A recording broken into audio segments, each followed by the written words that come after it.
Welcome to my TS Cartoon 94 channel.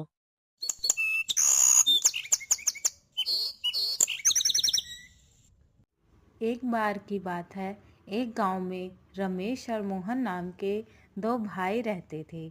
बड़े भाई का नाम रमेश तथा छोटे भाई का नाम मोहन था। रमेश की शादी हो चुकी थी। उसकी पत्नी का नाम हेमा था। हेमा बहुत ही कुटिल स्वभाव की थी। वह हमेशा अपने पति से मोहन की बुराई करती रहती थी, लेकिन मोहन बहुत ही अच्छे स्वभाव का था। वह हमेशा ज़रूरतमंद लोगों की मदद करता था। वह जंगल में रहने वाले एक साधु को रोज़ फल व सब्जियां देने जाता था। एक बार की बात है, गांव में कई महीने तक बारिश न होने के कारण खेतों में सूखा पड़ जाता है, जिसके कारण खेतों में कोई फसल नहीं हो पाती है। फसल न होने के कारण उनके घर में अनाज की तंगी हो जाती है। एक दिन रमेश की पत्नी रमेश से कहती है, हमारे पास अब अधिक अनाज नहीं बचा है, जो था वो खत्म हो चुका है। इतना ही अनाज बचा हुआ है। इतने अनाज में हम तीनों का गुजारा कैसे होगा? दूसरी फसल तैयार होने में अभी कई महीने लग जाएंगे। क्यों ना हम मोहन को अलग कर दें, जिससे हमारा गुजारा आराम से हो जाएगा। फिर रमेश हेमा से कहता है, तुम सही कह रही हो। हमें मोहन को अलग कर देना चाहिए ताकि हम अपना गुजारा कर सकें। फिर वह मोहन को आवाज़ देता है। फिर उसकी पत्नी बताती है, मोहन घर पर नहीं है, वह कहीं बाहर गया है। लेकिन मोहन साधु के पास गया था। जब मोहन घर वापस लौटता है, तब घर पहुंचकर रमेश की पत्नी से कुछ खाने को मांगता है। तब उसकी पत्नी कहती है, आज कुछ खाने को नहीं है। जो अनाज था वो खत्म हो चुका है। अब मैं खाना कहाँ से लाऊं? तब तक वहाँ रमेश आ जाता है। फिर रमेश मोहन से कहता है, अब अनाज नहीं बचा है और ना ही इस बार फसल हुई है, इसलिए तुम्हें खुद अपने खाने का इंतजाम करना होगा। मैं तुम्हें पुराना वाला खेत देता हूँ, तुम उसमें अपना गुजारा करो। और ये घर भी मैंने बनवाया है, इसलिए तुम यहाँ नहीं रह सकते।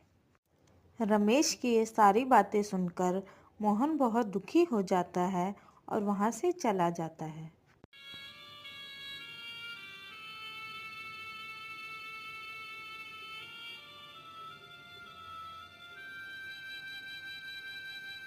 और साधु के पास पहुँचता है। फिर उसे सारी बात बताता है। आज के बाद मैं आपके लिए कुछ नहीं ला पाऊँगा, क्योंकि मेरे पास खुद कुछ खाने को नहीं है और मुझे बहुत तेज़ भूख भी लगी है। मोहन की यह बात सुनकर साधु बोलता है, बेटा, तुम चिंता मत करो, मैं तुम्हारे लिए कुछ खाने को लाता हूँ।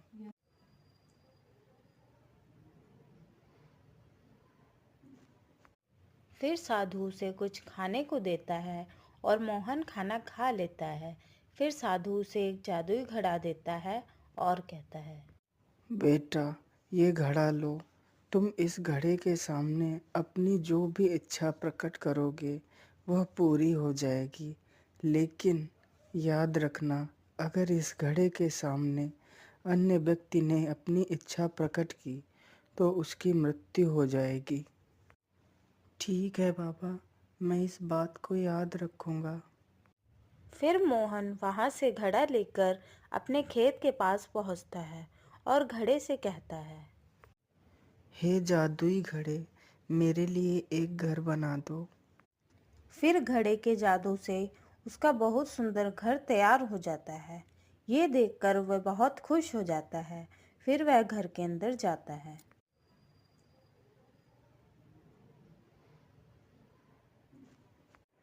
फिर रात को मोहन घड़े से कहता है, हे जादुई घड़े, मुझे बहुत तेज भूख लगी है, मुझे कुछ खाने को दे दो। जैसे ही मोहन खाना मांगता है, उसके लिए तुरंत एक खाने से भरी हुई थाली प्रकट हो जाती है। फिर वह खाना खा लेता है और सो जाता है। फिर एक दिन रमेश अपनी पत्नी से कहता है, पता नहीं मोहन इतने दिनों से कहाँ है, दिखाई ही नहीं देता। फिर उसकी पत्नी कहती है, हमें क्या मतलब है, कहीं भी रहे। फिर एक दिन रमेश को गांव का एक व्यक्ति बताता है कि मोहन पुराने खेत में रहता है और उसने वहां एक बहुत अच्छा घर बनवा रखा है और वह बहुत अमीर हो गया है।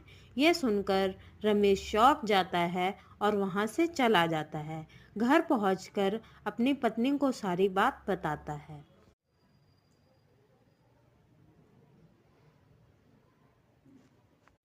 फिर रमेश की पत्नी उसे कहती है, ये कैसे हो सकता है, इतनी जल्दी वो अमीर कैसे हो सकता है।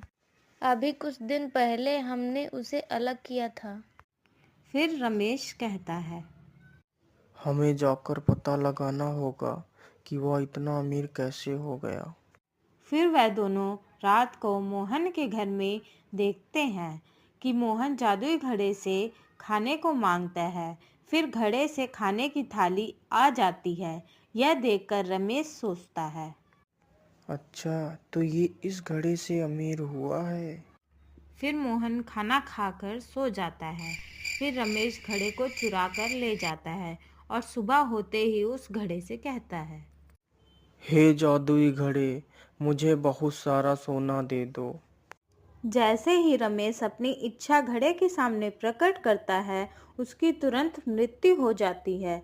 यह देखकर उसकी पत्नी जोर जोर से रोने लगती है और कहती है, हाय हाय, ये क्या हो गया आपको, हे भगवान, ये क्या कर दिया आपने। फिर वह दौड़कर मोहन के पास जाती है।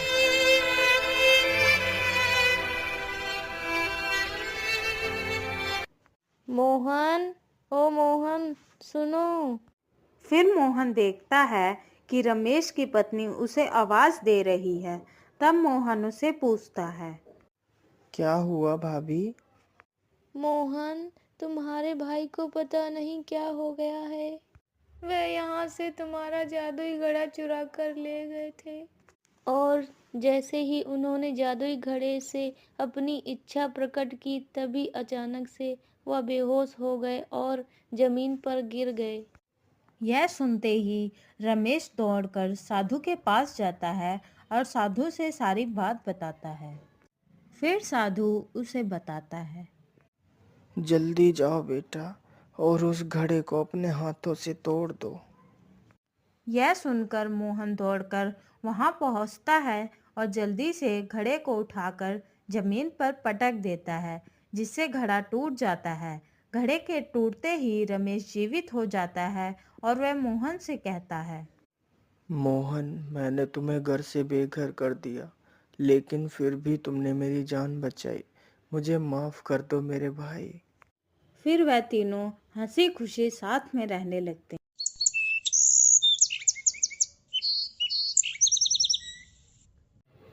एक गांव में श्यामलाल नाम का एक किसान अपनी पत्नी और 3 लड़कों के साथ रहता था।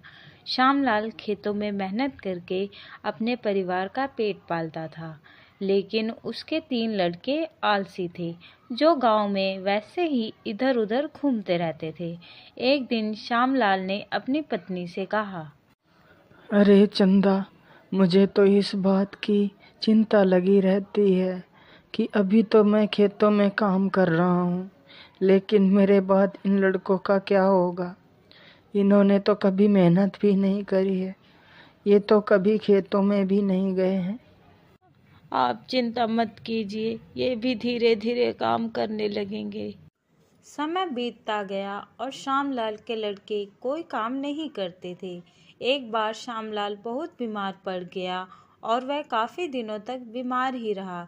उसने अपनी पत्नी से कहा, अरे चंदा, जरा तीनों लड़कों को बुला कर ले आओ, मुझे उनसे कुछ ज़रूरी बात करनी है। जी, अभी बुला कर लाती हूँ। फिर चंदा तीनों लड़कों को बुलाती है। अरे सुनो बेटा, तुम्हारे पिताजी तुम्हें बुला रहे हैं। जी माँ जी, चलिए।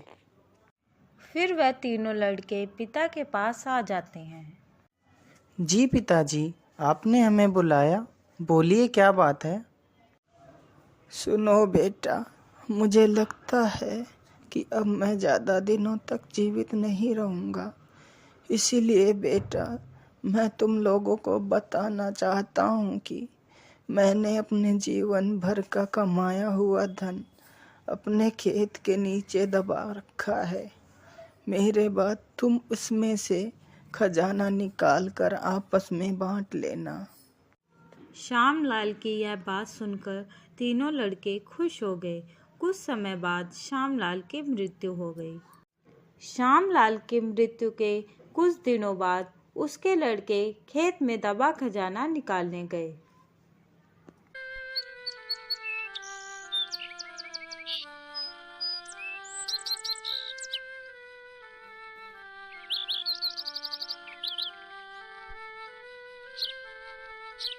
उन्होंने सुबह से लेकर शाम तक सारा खेत खोद डाला, लेकिन उनको कोई भी खजाना नजर नहीं आया।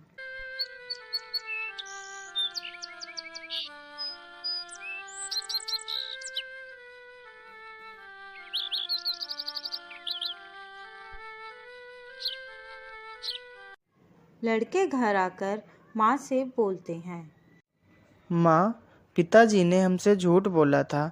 उस खेत में हमें कोई खजाना नहीं मिला। तुम्हारे पिताजी ने जीवन में यही घर और खेत ही कमाया है, लेकिन अब तुमने खेत खोद ही दिया है तो उसमें बीज भी बो दो। ठीक है माँ जी, जैसा आप सही समझें। लड़कों ने माँ के कहे अनुसार खेत में बीज बो दिए और खेत की देख रेख करते रहे।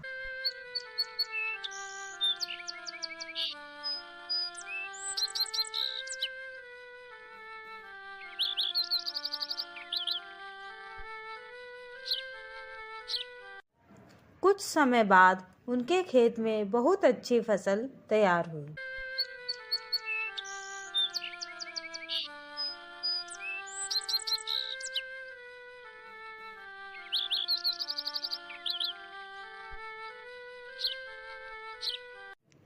फिर वह उस फसल को काटकर बाजार बेचने गए। फसल बेचकर उन्हें बहुत अच्छा मुनाफा हुआ, जिसे लेकर वह अपनी माँ के पास पहुँचे। ये लो माँ, ये पैसा हमने फसल बेचकर कमाया है। लड़कों की यह बात सुनकर चंदा बहुत खुश हो जाती है और कहती है, तुम्हारी मेहनत ही असली खजाना है। यही तुम्हारे पिताजी तुम्हें समझाना चाहते थे। इस कहानी से हमें यह शिक्षा मिलती है कि हमें आलस त्याग कर मेहनत करना चाहिए। मेहनत ही इंसान की असली दौलत है।